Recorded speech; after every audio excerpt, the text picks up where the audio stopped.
As a landlord, do you have a roadmap for success? I hope so, because even if you only have one rental, it is so important that you run the property management of that rental like a business. If you don't level up, then you're not going to be able to turn your profit up.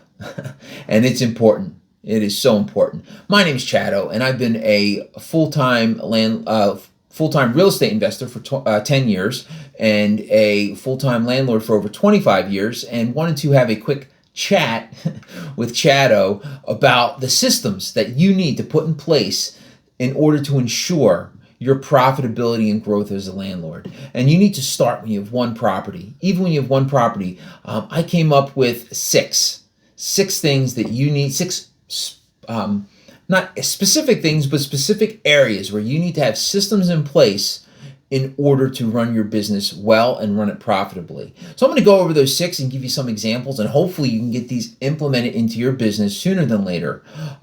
So without further ado, let's chat with Chatto. So number one, the first one is rent collection. What is your system around rent collection?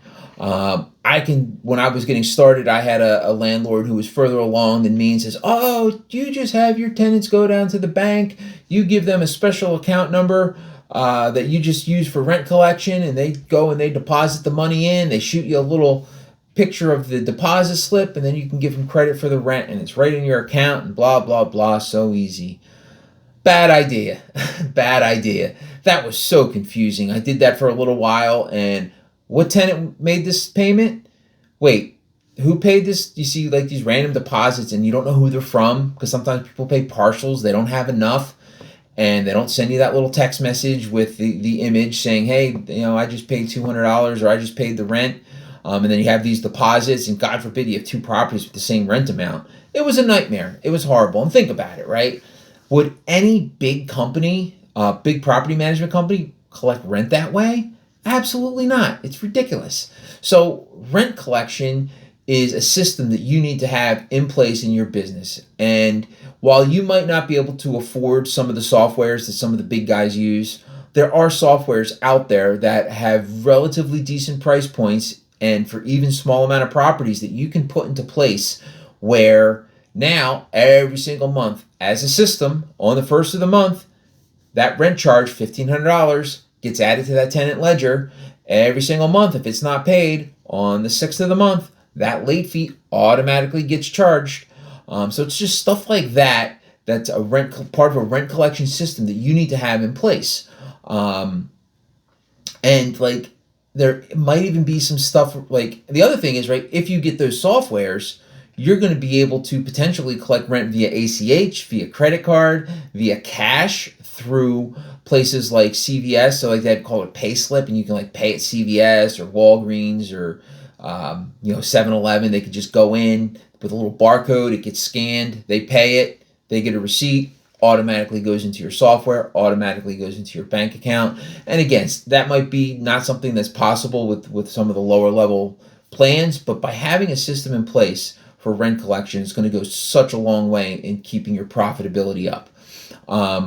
Might have a policy where a system where at the 4th of the month, if they haven't paid the rent on the 4th, they're getting a friendly reminder. Hey, if you don't pay by tomorrow, you're going to get a late fee. You need a system like, hey, on the 6th, that the late fees get run and that the tenants get texted like, hey, you didn't pay. We charged you the late fee of X amount, and you better do this, this, and this before we take you to eviction. Like whatever that system is, it's different for everybody, but you need a system around rent collection. Number two is legal and compliance. That's huge. You don't want to be, oh great, I have this person, they're ready to move in, I've done all my screening, and I'm ready to move them in, and oh man, I need a lease. And now you're scrambling last minute for a lease. Like you need a system where like, hey, this is the lease I use. These are the clauses I have in my lease, right? This is the disclosure that I legally need to get, right? This is legally how much of a security deposit I'm going to take, right? So just figuring out all the legal and compliance stuff is an extremely important system, and you don't want to wait to the last minute, right? You want to look into these things beforehand. Say, okay, what are the laws around leases in my state, in my area? What are the laws around lead paint and that kind of thing. That could vary by area. So there's a lot of different things that you need to have ready and systems you need around legal and compliance. So that's number two. Number three is it's extremely important to have a system around handling of work orders. How is the tenant going to put in a work order? Are they going to be calling your personal cell phone? Hey, the heat's out. Okay, cool. Now you're randomly getting phone calls. Does that work for you? I mean, when you're working with a big property management company, maybe during business hours they have someone that answers the phone. Maybe not at night. Who knows? But you need to like really consider like what that system is how are they going to get work orders in? Is there a number they need to text? Is there a particular phone number that they need to call? I mean, you may just want to have a phone number that they need to call, like set up a business line, and when they leave a message, you get a little text notification that says, hey, new work order, if you're still by yourself, if you don't have a team, you only have one property. But you need a system, right, for those work orders. So when they come in and how you handle them. And now here's the other big thing. You need a system with work orders around what to do for different type of service calls. I just did a video recently. On no heat calls and how to troubleshoot them over the phone and via text message before actually sending someone out to get that heat on as quick as possible, right? Thermostat, batteries, filter, emergency switch, etc., right? But there's a system in place we have. Whenever there is a no heat call, these are the list of things that you need to find out and questions you need to ask before we just send somebody out. And that could be around anything, like the drain's clogged. Okay, well, these are the questions you need to ask. This is what you need to figure out. Just for every type of different service call. And you don't need them all at once, right? You're going to learn. But as you have different type of service calls, you're going to be able to put them into different buckets and have procedures in place so that you know how to ask all the right questions, so that you can have the right contractor teed up with the information they need. Another big one, like if somebody says, there's no hot water, it's probably a good system to have them go in the basement or wherever the water heater is and check and ensure that the water heater didn't burst and there's water everywhere all over the floor. And you can get that stopped a lot quicker, even if you need to run over there and shut the water off if you can't explain to them how to do it over the phone. But that's like stuff like that. Are great procedures to have in place. So you definitely need systems around work orders. So we're going to go with number 4. It's extremely important to have a good move-in, move-out process. Again, what lease are you going to use? We kind of discussed that with legal, but like, hey, documentation. What did it look like when you moved into the property? What's it look like when you move out of the property? Do you have pictures of everything? Do you get signatures saying, stating that there's nothing wrong with the property when they moved in? Do you have pictures of the property when they moved in? When they moved out? Did you get your CO? Like, did you do everything that you needed to do as far as a move-in process? Like, hey, I found a tenant, now I need to apply for a CO, I need to get a roof cert, a chimney cert, like whatever is required in your area. That could vary a lot. But you need to just make sure you have a process for move in and move out, and especially document, so by having both of those things documented, and you need to take and hold back security deposit for damages that they did. Like, if you don't have any of that documentation and push comes to shove, you're going to be in a bad position if you took money out of the security deposit with no proof of why you did. So, and that kind of like dovetails into number 5 is record keeping. Record keeping is so ridiculously important. Now, those pictures you got at move in and move out, right? Where do you have them? Do you have them somewhere quick and easy to access? Do you have a signed copy of the lease? Right? Did you, if you have a good process, you'll have a signed lease. What do you do with it? You got to put that somewhere. And it's probably a good idea to have it virtually somewhere backed up. But you need a whole system around like all that. Like, where are you going to put COs? Like, and where are you going to put pictures for properties, and where are you going to put all the previous work orders that happen for properties. Like, and if you get a software, there's a lot of different softwares, and I'm not touting one above the next, but a lot of times that's built right into the software. You can just attach files to the property, attach files to the tenant, attach files to work orders, and have a place to keep work orders organized. But you don't need that, right? But you need a system, whether or not it's a Google Drive, whether or not it's a Dropbox. Like, how are you keeping this stuff together? And Bonus, do not use your email. Like sometimes maybe certain townships will email you the certificate of occupancy. Oh, look at that. I got it in my email. And you just move on. I got it. I got it. It's in my email. I can get it if I ever need it. Well, when you need it, now you're searching through your email trying to find the certificate of occupancy and you can't find it because you didn't have a system in place, right? Don't store documents in your email. If you get a PDF of something that you need to keep, put it through your record keeping software system and put it somewhere, wherever it might be. And as a side note, it's probably good to have some type of nomenclature that you use that is consistent, right? So that you know where your insurance documents are, you know where your mortgage statements are, you know where your escrow statements, like just everything like that you normally get with a property. You need a system around record keeping. And the last big one, and unfortunately you're going to have to do this yourself as you're getting started until you hire people, but you need an admin system. Number 6 is an admin system.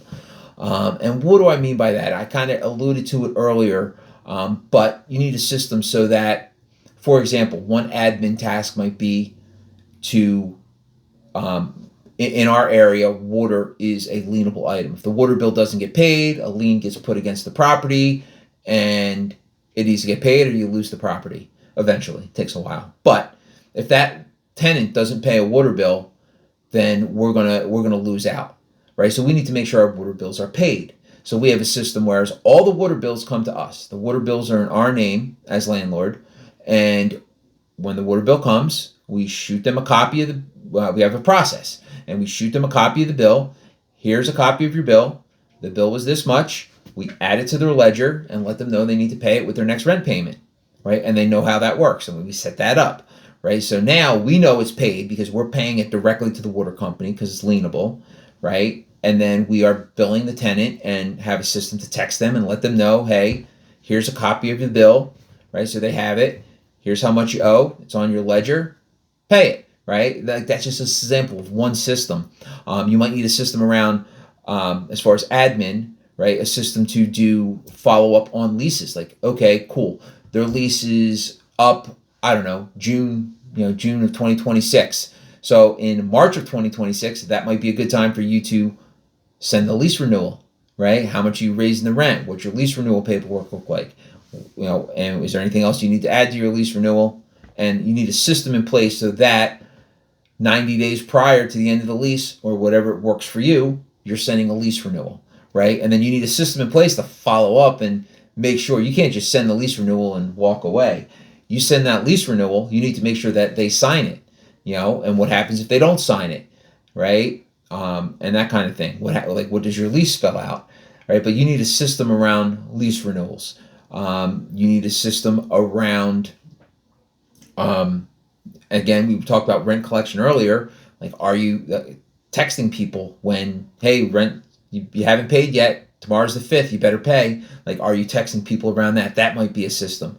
The system around evictions. Like, we have a whole system that if a tenant doesn't pay by the 6th, then that morning they get their late fee.